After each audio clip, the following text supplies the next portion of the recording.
Bureau chief ملک ندیم کی report کے مطابق وزیر اطلاعات مریم اورنگزیب نے کہا ہے کہ مخلوط حکومت chief justice of Pakistan Umar Ata Bandial کی جانب سے پنجاب انتخابات میں تاخیر کیس میں اپنی ساز کے خوف سے پی ٹی آئی کے سربراہ عمران خان کے حق میں اعلان کردہ کسی بھی فیصلے کی مزاحمت کرے گی۔ پیر کو ٹویٹس کی ایک سیریز میں وزیر نے کہا ہے کہ اگر چیف جسٹس نے پی ٹی آئی کے سربراہ عمران خان کے حق میں فیصلہ دیا تو یہ آئین کی وجہ سے نہیں بلکہ ساز کے خوف اور بچوں اور بیویوں کے مشورے کی وجہ سے ہے، پھر ایسا نہیں ہونے دیا جائے گا۔ انہوں نے مزید کہا کہ آئین سے کھیلنے والوں کو نہ قوم معاف کرے گی اور نہ ہی ہم انہیں بخشیں گے۔ ان کا یہ بیان اس تازہ ترین لیک ہونے والے ویڈیو کلپ کے ایک دن بعد آیا جس میں مبینہ طور پر چیف جسٹس بندیال کی ساس اور پی ٹی آئی کے وکیل کی اہلیہ سوشل میڈیا پر سامنے آئی۔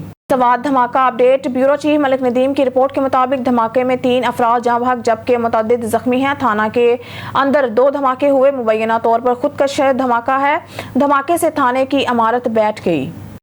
بیورو چیف ملک ندیم کی رپورٹ کے مطابق Pakistan Tehreek Insaf P T I نے مبینہ آڈیو لیکس کی تحقیقات کے لیے اپنے مطالبے کی تجدید کی ہے، جس میں ملک کے سرکردہ سیاسی رہنماؤں، بیوروکریٹس اور ججوں کی مبینہ طور پر نجی گفتگو شامل ہے۔ اتوار کو ایک اور آڈیو کلپ سامنے آنے کے بعد جس میں مبینہ طور پر ملک کے اعلیٰ ترین جج کے اہل خانہ شامل تھے، پی ٹی آئی کے سینئر رہنما فواد چودھری نے افسوس کا اظہار کیا کہ سپریم کورٹ نے انکوائری کمیشن کی تشکیل کے لیے گزشتہ سال اکتوبر میں دائر کی گئی پارٹی کی درخواست پر غور نہیں کیا۔ آڈیو لیکس کے تحقیقات کرنے کے لیے وزیر اعظم ہاؤس اور آفس سے پہلے کی مبینہ آڈیو لیکس کا حوالہ دیتے ہوئے فواد نے کہا ہے کہ پی ٹی آئی نے بار بار سپریم کورٹ سے لیکس کا نوٹس لینے کی درخواست کی۔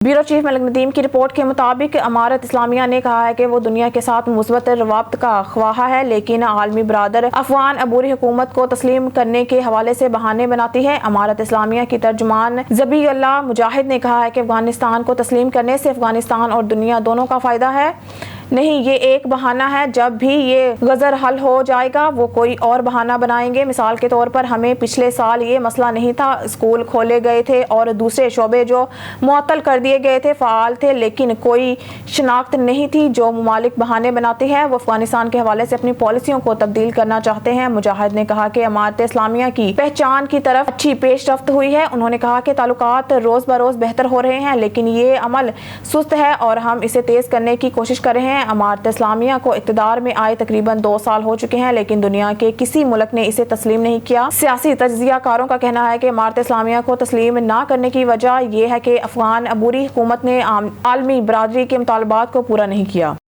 اسلام آباد سے بیورو چیف ملک ندیم کی رپورٹ کے مطابق army chief general Syed Asim Munir نے چین کا پہلا دورہ شروع کر دیا، جسے حالیہ جیو اسٹریٹجک پیش رفت کے پس منظر میں بہت سے لوگوں نے نظر میں ایک اہم دورہ ہے۔ پیر کو inter services public relations ISPR کی طرف سے یہاں جاری کردہ ایک مختصر بیان میں کہا گیا ہے کہ COAS 2 طرفہ فوجی تعلقات کو بڑھانے کے لیے چین کے 4 روزہ سرکاری دورے پر ہے۔ اس نے مزید تفصیلات فراہم نہیں کی۔ 29 نومبر کو آرمی چیف کا عہدہ سنبھالنے کے بعد یہ ان کا چین کا پہلا دورہ ہے۔ کچھ مبصرین کے لیے یہ قدرے غیر معمولی ہے کہ آرمی چیف کے دورے کے عملی جامہ پہنانے میں کچھ وقت لگا۔ یہ عام بات ہے کہ پاکستان میں نئے آرمی چیف اپنی تعیناتی کے چند ہفتوں کے اندر چین کا دورہ کریں گے۔ اس بار تاخیر کی وجہ پاکستان کی اندرونی صورتحال کے ساتھ ساتھ چین میں تبدیلی بھی ہے۔